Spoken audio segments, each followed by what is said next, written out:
এটা তুমি কি বলছো? আমি তোমার মায়ের নিজের পেটের ভাই হই, তোমার নিজের মামা। কালার ব্ল্যাক হতে পারে কিন্তু ক্যারেক্টার ব্ল্যাক নয় ভাগ্নি। আরে আরে আস্তে আস্তে সাবধানে। নমস্কার ম্যাডাম। কে? এই নতুন কাজের লোক 100 জন মিলে নন্দীকে টলাতে পারেনি, এ একাই টলিয়েছে। এর প্রচুর শক্তি, তাই ওকে নিয়ে এলাম।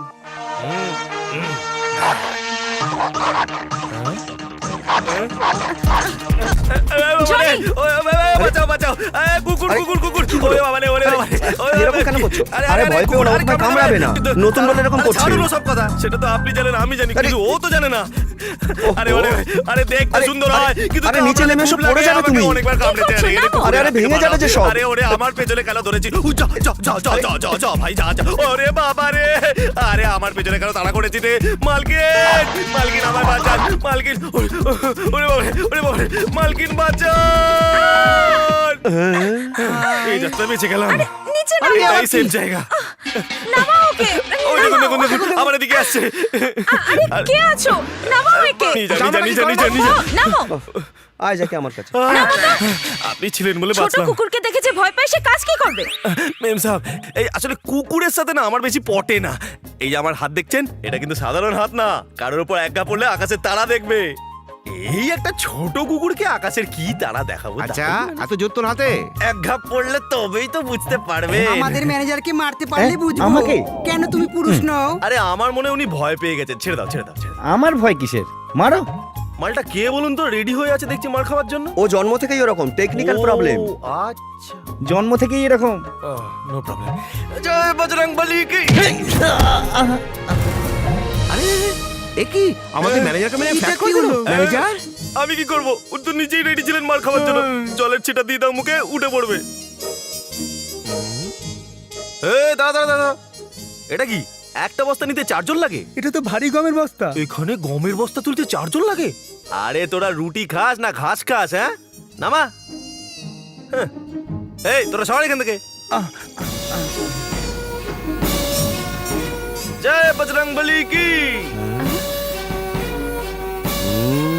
বাপরে, কোন কোম্পানির আটা খেয়ে তোমার এমন বডি হয়েছে গো? ওই কোথায় রাখবো? আজা রাজা। তুমি যেমনটা চেয়েছিলে ঠিক তেমনটাই পেয়ে গেছো। রেখে দাও, একেই রেখে দাও। এদিকে তুমি কত স্যালারি চাও? 300? আগে না 3 বেলার খাবার। হ্যাঁ, 3 বেলা খাবার দিতে হবে। আপনারা 3 বেলা কাজে তো করিয়ে নেবে। ঠিক আছে ঠিক আছে। স্যালারি কত চাই? 3000 আরে না, 300 টাকা দেবেন। মাসে? না না মাইম সাহেব, 1 বছরে লাগবে। বেচারা হিসেবপত্র কিছুই বোঝে না, মনে হয় 3000ই চাইছে। হ্যাঁ। চুপ করো এবার। হ্যাঁ। Mummy, mummy. কি রে, এত বড় সাহস তোর? মেম সাহেবকে মা বলে ডাকছিস? আরে কি হলো মাধুরীর? কিছু না ম্যাডাম, একটু শক লেগে গেছে। আমি বললাম না আপনাকে আমার হাতে কারেন্ট আছে, একটু পজিটিভ লাগিয়ে দিয়েছিলাম, তাই এরকম স্ট্যাচু হয়ে গেছে। আবার নেগেটিভ লাগিয়ে দেবো, নর্মাল হয়ে যাবে। দেরি না করে নেগেটিভটা লাগিয়ে দাও না। ও জানো ওর কে ও? বাবা, কাজের মাসি। গাধা, ওটা আমার মেয়ে। মা, মেয়ে, মা। আরে মজা কেন করছেন? এ আপনার মেয়ে হতেই পারে না, আপনার ছোট বোন লাগছে। এই কথাটা কেউ মানতেই চায় না যে ওটা আমার ডটার। Early marriage, early কনসিভিং। আমি বিউটি পার্লারে গিয়ে স্লিম হয়ে গেছি, আর ও আইসক্রিম পার্লারে গিয়ে মোটা হয়ে গেছে। মম, ওকে কেন এই কথাগুলো বলছো? ও তো ম্যানার্সই জানে না। কে ও? বললাম না কাজের লোক, একে মারলেও এখানে পড়ে থাকবে। এই জন্যই তো নিয়ে এসেছি। ও আমাদের মার খেতে এসছে না আমাদের মারতে এসছে? আমি কিন্তু জেনে শুনে মারিনি ম্যাডাম। আমার ঠাকুরদা আমাকে বলে দিয়েছিলেন, দেখো বাবা, তোমার সাথে কেউ টক্কর নিতে পারবে না। কথায় কথায় নো প্রবলেম বলে যে মারছো, সেটা কিন্তু একেবারে ওরে ভালো না। বাবারে। তবুও আমি কিন্তু আমার অভ্যাস ছাড়তে পারছি না। আমি চললাম। আরে আরে কোথায় যাচ্ছ ভাই? আরে আমায় আরে ছেড়ে শোনো, দিন দাঁড়াও। আমাকে। আরে শোনো, তাগড়াই জওয়ান কাজের লোক, চলে যেতে দিও না, ওকে আটকাও। আমি থাকবো। এই দাঁড়াও, চললাম। সমস্ত বাড়ির কাজ করতে হবে তোমাকে। ঘরের কাজ, ভেতরের কাজ, বাইরের কাজ আমি সব করবো। কাজগুলো